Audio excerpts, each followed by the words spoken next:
Like most mornings in this season, I woke up late. I reached over and I grabbed my phone and I went on Facebook. The first thing that came up on Facebook this morning was a comic posted by a friend, Josh, who is also a pastor. This comic was too real for me. I saw it and started laughing. Here it is. My hair has been largely unkempt the past few weeks, as you can probably tell. I have been wearing cozy clothes almost exclusively, and if I had bunny slippers, they'd probably be on right now. I just have these old, cozy, well-worn moccasins. Let's just say that I am prioritizing comfort over style right now.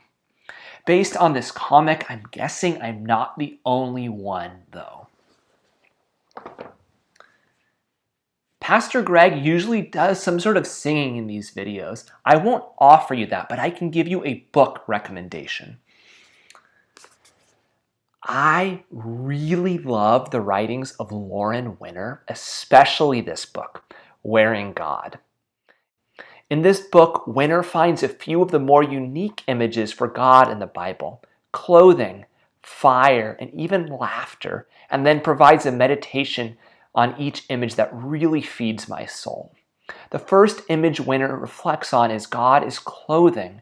She notes that the Apostle Paul actually likens God to clothing in his epistle to the Galatians. Galatians 3:27. As many of you as were baptized into Christ have clothed yourselves with Christ. I imagine God kind of like these cozy sweats that I have been wearing each day, holding me, comforting me, keeping me warm. Perhaps inspired by Paul's words in Galatians, Julian of Norwich beautifully writes of the intimacy of God's love.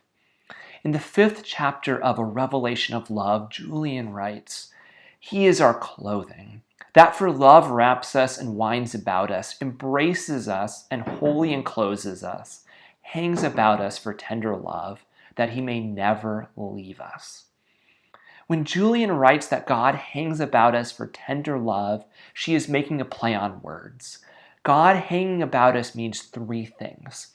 First, it extends the metaphor of God as clothing. God can hang about us like how a loose t-shirt hangs over our body. Second, it emphasizes God's presence. God hangs out with us. We are not alone. Third, when talking about God hanging about for us, it is a reference to Jesus hanging on the cross, bearing our pain and suffering with us. We are not alone in our anxieties and in our fears and in our hurts. God is with us. God feels our pain and God hangs about with us. In this strange and unsettling season where we have to keep a physical distance between one another and there's less reason to get done up each day, God remains as close as ever to you, closer than even your coziest socks. You are held, you are loved, you are not alone.